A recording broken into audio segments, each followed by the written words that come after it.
A expressão nascer de novo. Com certeza muita gente já ouviu, mas fica aquela dúvida: o que é que isso realmente significa? Hoje a gente vai mergulhar nos pontos centrais de uma pregação do canal Missão Reluz para desvendar um dos conceitos mais profundos da teologia cristã. Para a gente entender essa ideia, nosso caminho vai ser dividido em 5 partes. Olha só, tudo começa com um encontro meio secreto, à noite, que dá início a uma conversa que ecoa até hoje. Vamos explorar essa história passo a passo. Então, a nossa história começa no escuro, com um homem chamado Nicodemos. E ele não era uma pessoa qualquer, não. Ele era um fariseu, um mestre da lei judaica. Mas mesmo arriscando a reputação, ele procura Jesus em segredo, de noite, porque tinha uma curiosidade que ele simplesmente não conseguia mais segurar. Nicodemos chega com um elogio, né? Ele reconhece que os milagres de Jesus são um sinal claro de que Deus está com ele.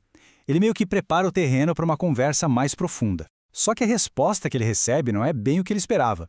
É algo muito mais direto, muito mais pessoal e bem enigmático, que vai mudar totalmente o rumo da conversa.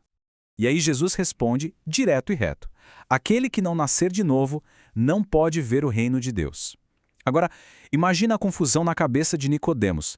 Ele, um mestre da lei que passou a vida inteira estudando as Escrituras, fica completamente perdido com essa afirmação. E é essa confusão dele que dá o pontapé inicial para a nossa análise. Então a gente chega no ponto central, né? O que, afinal de contas, significa nascer de novo? A reação de Nicodemos é super compreensível. Ele ouve as palavras e interpreta do único jeito que ele conhece, ao pé da letra, pensando num segundo nascimento físico mesmo. Como pode um homem nascer sendo velho? Essa pergunta, que é super lógica do ponto de vista físico, abre a porta para a explicação de Jesus. Ele não estava falando do corpo, mas sim da alma. A pregação deixa bem claro que existem 2 tipos de nascimento. Um que todo mundo experimenta e outro espiritual, que é algo muito mais profundo. E é aqui que está a grande diferença. O primeiro nascimento, o da carne, é a nossa chegada nesse mundo. Todo mundo passa por ele. Agora, o segundo, o nascimento do espírito, é outra história. É uma transformação radical que acontece de dentro para fora. Tá, mas por que essa transformação interna é tão necessária assim? A pregação nos leva para um conflito que é universal, uma batalha interna que muita gente enfrenta e que foi descrita de um jeito muito forte pelo apóstolo Paulo. Pois o que quero, isso não faço, mas o que aborreço, isso faço.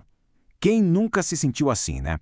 É aquela briga interna de saber o que é certo, de querer fazer o bem, mas no fim das contas ceder para o impulso contrário.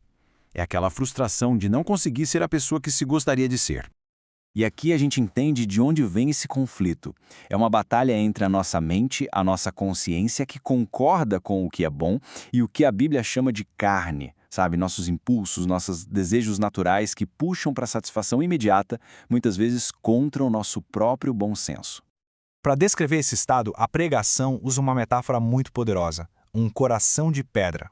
É por causa dessa dureza interna, dessa teimosia, dessa resistência à mudança, que a batalha contra a carne é tão difícil de vencer por conta própria. Certo. Então, se o problema é um coração de pedra e uma batalha interna que a gente não consegue vencer sozinho, qual é a solução? A pregação deixa bem claro: a resposta não é se esforçar mais, tentar com mais força. A resposta vem de um lugar totalmente diferente, de uma promessa divina muito antiga. Pensa só, séculos antes de Jesus andar por aqui, o profeta Ezequiel já falava de uma intervenção divina espetacular. Não era uma dica, nem um plano de autoajuda. Era uma promessa de que o próprio Deus faria uma espécie de cirurgia espiritual, uma mudança que o ser humano é simplesmente incapaz de fazer sozinho. E essa promessa é detalhada em 3 ações de Deus, um verdadeiro transplante espiritual. Olha que coisa. Primeiro, tirar o coração de pedra. Segundo, dar um coração de carne, um coração vivo, sensível. E o passo final, o mais importante de todos, colocar o seu próprio espírito dentro da pessoa. Ok, tudo isso é muito profundo, mas e na prática? Como é que uma promessa tão grandiosa assim se torna realidade na vida de alguém? Qual é o gatilho, segundo a pregação, que dá início a essa transformação toda? O curioso é que, de acordo com a fonte, o processo não começa com rituais complicados nem nada heróico. Começa com uma coisa bem pessoal e simples: ouvir a mensagem do Evangelho e depois crer nela.